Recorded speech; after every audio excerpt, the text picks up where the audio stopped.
नमस्कार मित्रांनो, मी निलेश गोडविंदे स्वागत करत आहे आपल्या एनजी सोल्युशन चॅनलवर। तर मित्रांनो, आपण मागच्या व्हिडिओमध्ये पाहिलेलं आहे सरळ व्याज काय असतो ते, त्याची काही उदाहरणे पण पाहिली। तर आता आपण आजच्या व्हिडिओमध्ये सुद्धा काही उदाहरणे त्यांचे टाइप्स पाहणार आहोत। तर वेगवेगळ्या टाइपचे उदाहरणे आपण कशी अगदी सोप्या पद्धतीने सॉल्व्ह करू शकतोय ते पाहणार आहोत। तर चला मित्रांनो, उदाहरणाला सुरुवात करूया। मित्रांनो, काय आहे, एका मुद्दलाची 2 वर्षात रुपये 600 रास होते, त्याच मुद्दलाची 6 वर्षात रुपये 800 रास होते। तर मुद्दल किती व व्याजाचा दर किती आपल्याला काय विचारलेलं आहे, तर मुद्दल आणि व्याजाचा दर विचारलेला आहे। तर मित्रांनो, इथे काही ऑप्शन दिले आहेत, तर आपण ऑप्शन वरून सॉल्व्ह करणार आहोत। तर पहिला ऑप्शन काय आहे, एका मुद्दलाची 2 वर्षात 600 रास होते, म्हणजे मुद्दल समजा 400 असली, 400 मुद्दल असली तर त्याचं 10% प्रमाणे एका वर्षात किती होणार, एका वर्षात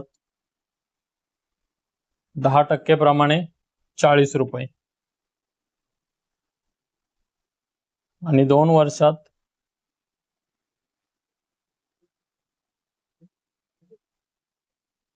2 वर्षात होणार 80 रुपये।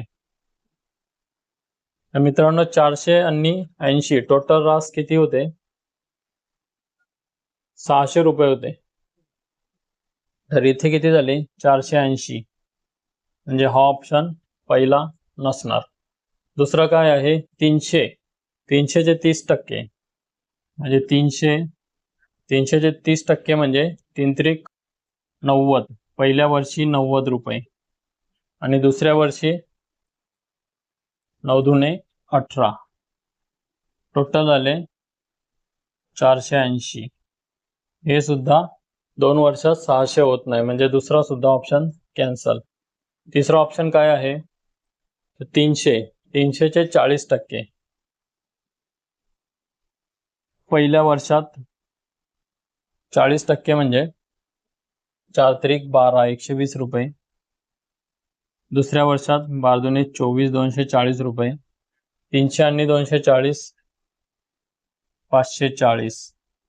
हे सुद्धा 2 वर्षात 600 होत नाही, हा सुद्धा ऑप्शन नाही। राहतो कोणता, चौथा ऑप्शन असणार, पण आपण सॉल्व्ह करून पाहूया। 500 चे 10% म्हणजे एका वर्षात 500 चे 10% 50 रुपये झाले, 2 वर्षात 100 होतात, म्हणजे 500 प्लस 100 600 रुपये 2 वर्षात होतात। इथे आलं आपल्याला 600 रास होते, म्हणजे आपला ऑप्शन आहे चौथा। तर मित्रांनो, अशा प्रकारे आपण ऑप्शन वरून सॉल्व्ह करू शकतोय।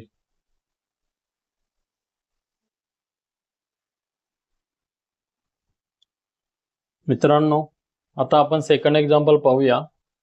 तर सेकंड एक्झाम्पल आहे, एका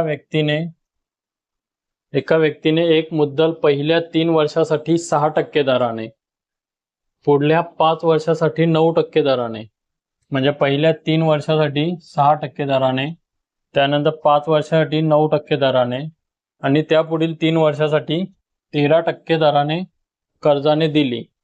जर त्याला या संपूर्ण 11 वर्षाचे किती व्याज मिळाले, 7140 रुपये सरळ व्याज मिळाले, तर ती रक्कम किती। तर मित्रांनो, इथे काय केलेलं आहे, तर प्रत्येक म्हणजे काही कालावधीनंतर जी दराची पर्सेंटेज आहे ते वाढवलेले आहे। तर आपण काय फॉर्म्युला वापरायचं, आपला फॉर्म्युला आहे सिंपल इंटरेस्ट बरोबर PRT डिवायडेड बाय 100। तर आपण इथे करूया, आपल्याला सिंपल इंटरेस्ट दिलेला आहे। सिंपल इंटरेस्ट काय आहे, सिंपल इंटरेस्ट दिलेला आहे, आपण डायरेक्ट लिहू, किती 7140। त्यानंतर P आपल्याला काढायचं आहे, R आपल्याला दिलेला आहे, R किती आहे, 6% दर रेट ऑफ इंटरेस्ट, आणि ते किती 3 वर्षासाठी, त्यानंतर काय करायचं मित्रांनो, प्लस करायचं, पुन्हा पी काढायचं आहे, त्यानंतर 9% दराने 5 वर्षासाठी डिवायडेड बाय 100 प्लस त्यापुढील किती 13% दराने पी इंटू 13 इंटू किती वर्षासाठी 3 डिवायडेड बाय 100.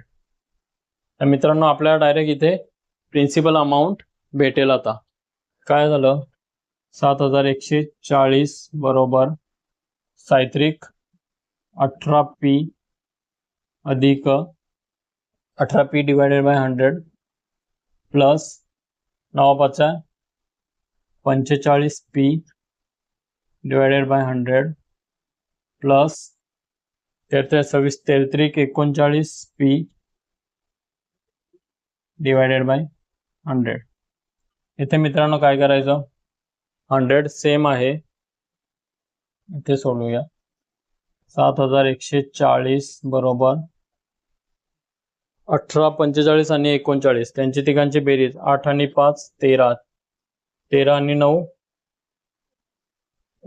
22 22 2 हातच्याला 2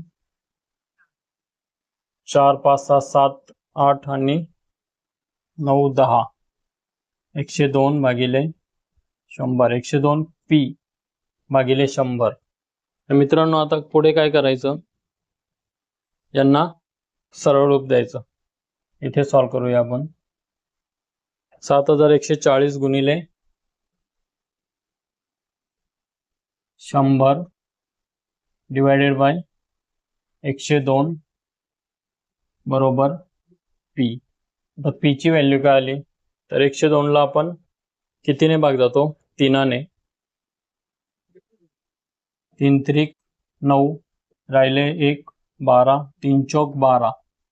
आता इथे 7140 ला सुद्धा 3ने भाग द्यायचं, 3 दुने 6 राहिला 1 एकावर ठेवला 1 3 3 6 3 त्रिक 9 9 10 11 2 राहिले 3 3 7 3 9 3 8 24 2380 आणि इथे 34. आता 34 ला पुन्हा 17ने भाग जातो, 17 दुने 34 2380 ला 2ने भाग द्यायचं, बे एके जे भाग द्यायला जागा नाही आपण इथे लिहूया, बे एके बे पुन्हा बे एके बे राहिला 1 9 दुने 18 119 भागिले 17 आणि इथे गुणिले 100 सुद्धा आहे. आता काय झालं, 17ने डायरेक्ट भाग जातो, 17 एके 17 17 सक 2 असे 17 7 19 असे 17 7 7 गुणिले 100 नाही सॉरी 70 गुणिले 100 7000. हे मित्रांनो आलेले आहे आपलं प्रिन्सिपल अमाऊंट किती आहे, 7000. तर मित्रांनो अशा प्रकारे आपण हा फॉर्म्युला वापरून सॉल्व करू शकतोय. चला मित्रांनो आता आपण पुढचं उदाहरण पाहूया. तर अशा प्रकारे आपल्याला वेगवेगळे टाइप सॉल्व करता येतात.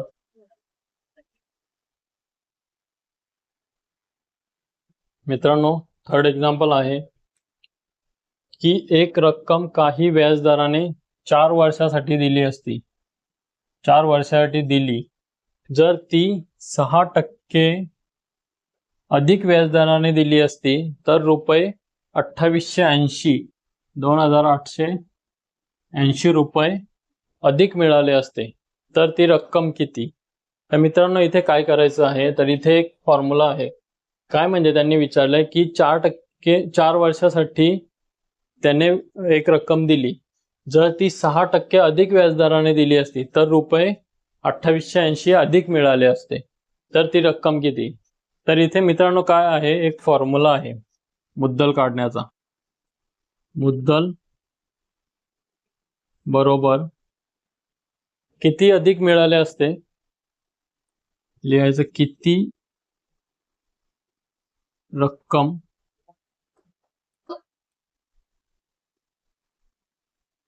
किती रक्कम अधिक मिळाली असती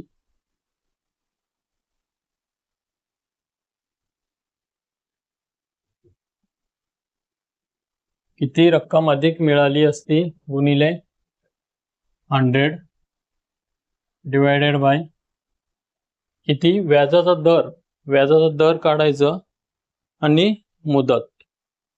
व्याजाचा दर किती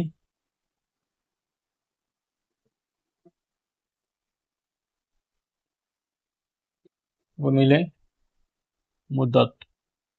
हा फॉर्म्युला आहे मित्रांनो मुद्दल काढण्याचा. काय तर किती रक्कम अधिक मिळाली असती इंटू 100 प्लस डिवायडेड व्याजाचा दर इंटू मुदत. किती अधिक मिळाली असती 2880 गुणिले 100 भागिले व्याजाचा दर किती अधिक असता अधिक व्याजदर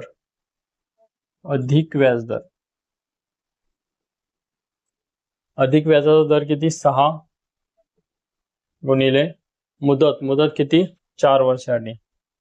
तर मित्रांनो आपण इथे डायरेक्ट फाइंड करू शकता. आता किती येणार 6 ने भाग देऊया.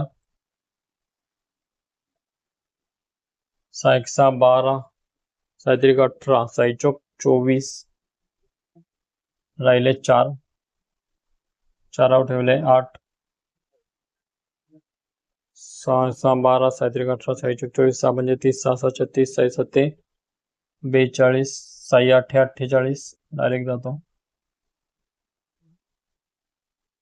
480 गुणिले 100 भागिले 4 याला सुद्धा डायरेक्ट जाईल.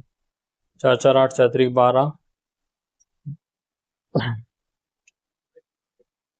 किती येणार 12 चौक 48 12 गुणिले 100 म्हणजे किती आले 12 120 गुणिले 100 12,000 ही रक्कम होती. तर मित्रांनो अगदी सोपा फॉर्म्युला आहे. काय करायचं किती रक्कम अधिक मिळाली असती इंटू 100 डिवायडेड बाय अधिक व्याजाचा दर किती 6% गुणिले मुदत किती आहे 4 वर्षासाठी. तर त्यांचं हे केलं आपण. इथे रक्कम किती अधिक होती ते सर्व टाकलं. आपल्याला आन्सर किती भेटलं तर ती रक्कम किती तर 12,000 रुपये रक्कम.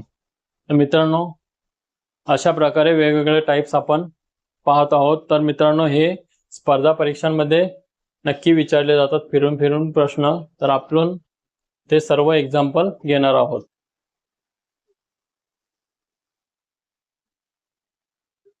तर मित्रांनो आजच्या व्हिडिओमध्ये आपण इथेच थांबूया. राहिलेले आपण काही टाइप्स आहेत ते पुढच्या व्हिडिओमध्ये कव्हर करूया. तर मित्रांनो आजच्या व्हिडिओमध्ये इथेच थांबूया. धन्यवाद मित्रांनो. व्हिडिओ आवडल्यास आपल्या चॅनलला लाईक आणि सबस्क्राईब नक्की करा.